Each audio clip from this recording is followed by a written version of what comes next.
You're listening to the Power Agent Blogcast, empowering agents to elevate their business to the next level.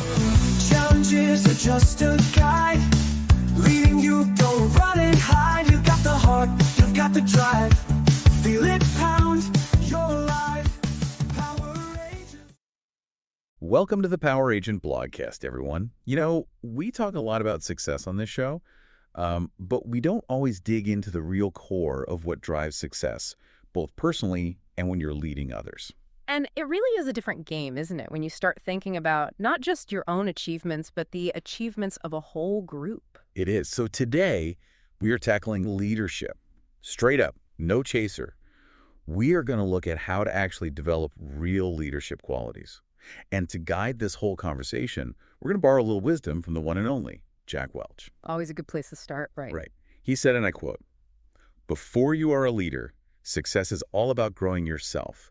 When you become a leader, success is all about growing others." And you know, that quote really captures the two sides of this that we're going to explore. There's that initial self-cultivation phase, and then how that paves the way for you to actually help others grow. It's like, you can't really pour from an empty cup, right? You've got to fill yourself up first. It's about taking a good, hard look at yourself. What are your strengths? Where are your weaknesses? And how can you constantly be learning and growing? It's like that whole know thyself thing, Yeah, but with a super practical spin. totally. You know, a great example of this is Satya Nadella. Before he took the reins at Microsoft, he was constantly investing in his own growth. I mean, we're talking really deepening his technical knowledge, getting a really strong grasp of business strategy, and seriously working on his emotional intelligence. All those things that people don't always see but form the foundation. Yeah, exactly. They were essential for him to actually lead effectively later on. It's like that internal work he did was the key to unlocking his impact on a much bigger scale. So it's kind of like you build that strong core and then you can branch out and do so much more. Yeah. And then there's that really interesting shift, you know, when your own success as a leader becomes totally intertwined with how well your team grows and develops. And that's a whole different ballgame. Because suddenly you're not just managing tasks, you're managing people. You got it. And in that new game, you need a whole new set of tools. Emotional intelligence, even more critical. You've got to understand not just your own emotions, but what your team's going through. And you've got to be able to walk in their shoes, see things from their side. And you can't do any of that without some seriously clear, open communication. You're absolutely right. A great leader at this stage, it's not just about pointing in a direction and saying go. It's about crafting an environment where everyone can truly flourish. Like, think about Steve Jobs at Apple. A visionary, for sure. Absolutely. But he was also brilliant at attracting top talent. He built a team of incredible individuals, and he created a space where their creativity could just explode. And that's part of his legacy, too. It's not just about those amazing products they created, but the team he built and how much they all grew under his leadership. He knew his success was directly linked to their development. Okay, so we have these two phases, the self-work and then the work of bringing others along. But when you really look at the best of the best, are there certain traits that those really great leaders all share? You know, there are a few things that always seem to stand out, and the first one is vision. They can clearly see where they want to go, the big picture, and even more importantly, they can communicate that in a way that makes other people excited to get on board. It's like painting a picture so compelling that everyone wants to help bring it to life. That's a great way to put it. And it's all about creating that shared sense of purpose, you know, everyone rowing the same direction. But vision's not enough. What else is there? Empathy. I mean, really understanding your team, their feelings, their perspectives, what they're going through. That's how you build trust. It's how you make people feel seen, understood, and valued. And that makes all the difference in how much they're willing to contribute. It humanizes the whole thing. It's not just about targets and deadlines. It's about recognizing that you're working with real people. You're right, it is. And speaking of real, let's talk about resilience, because things are never going to be easy. There are always going to be bumps in the road. Right. So you have to be able to bounce back. Exactly. Resilience is that inner strength that helps you navigate challenges. It's about learning from mistakes, not getting totally derailed by setbacks, and keeping that optimism alive even when things get tough. And you've got to be able to model that for your team. Keep everyone moving forward. And none of that's going to happen if you can't clearly share ideas and information. Communication is everything, isn't it? It really is. And it's not just about talking. It's a two-way street. You've got to be able to articulate your vision, your goals, all of it.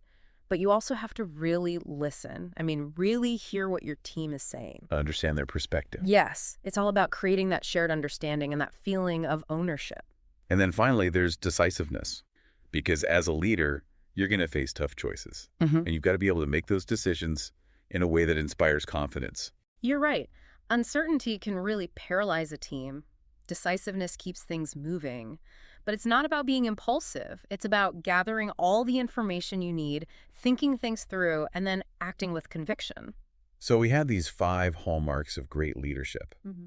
But how do you actually cultivate them? Where does someone even begin to develop these skills? Well, first, you got to recognize that this is a journey. It's not a destination. It's going to take constant effort and being honest with yourself about where you are. But it all starts with prioritizing your own personal growth. So investing in yourself. Exactly. You've got to keep learning, keep developing your skills, and really commit to working on your emotional intelligence. The more self-aware you are, the better leader you're going to be. So personal development and leadership development go hand in hand. 100%. And you know something that can really help on that journey? Finding a good mentor. Someone who's been there, done that, made the mistakes, learned the lessons. Someone who can give you that outside perspective. Yeah, exactly. And you know, when it comes to building resilience, it's all about how you see challenges. It's a mindset shift. So instead of seeing setbacks as failures, see them as opportunities to learn. Exactly. Every time you get through something tough, you get a little bit stronger. And then for communication, it's all about actively listening. So really focusing on what others are saying. Uh-huh. And then working on being clear and concise when you're communicating your own ideas.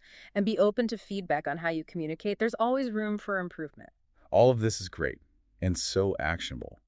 But I want to zoom out a little bit because leadership isn't just about having a fancy title, right? You're right. It really isn't. It's so much broader than that. It's about influence. It's about how you show up every day, how you support the people around you. It's about making a positive impact, regardless of your official position. So you don't have to be the CEO to be a leader. Nope, you don't.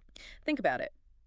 When you help a new team member find their feet, when you step up to solve a problem that no one else wants to touch, when you offer support to a colleague who's struggling, that's leadership in action. So it's about recognizing those opportunities to step up. And realizing that you already have that leadership potential inside you. So what we've really learned today is that leadership is a journey of continuous growth. It starts with that really important work of understanding yourself, developing your own skills and your own character. And that's what allows you to really focus on helping others grow and develop too. Exactly. And ultimately, it's that collective growth that leads to real, lasting success. So as you go about your day-to-day and every day, think about how you can apply these principles. How can you cultivate those hallmarks of great leadership in every interaction, in every decision you make? Because your leadership potential is there, waiting to be unleashed. And the world needs your leadership, so get out there and make it happen. That is it for this week's episode of the Power Agent Vlogcast. Thank you so much for joining us. We will see you next time. See you next time.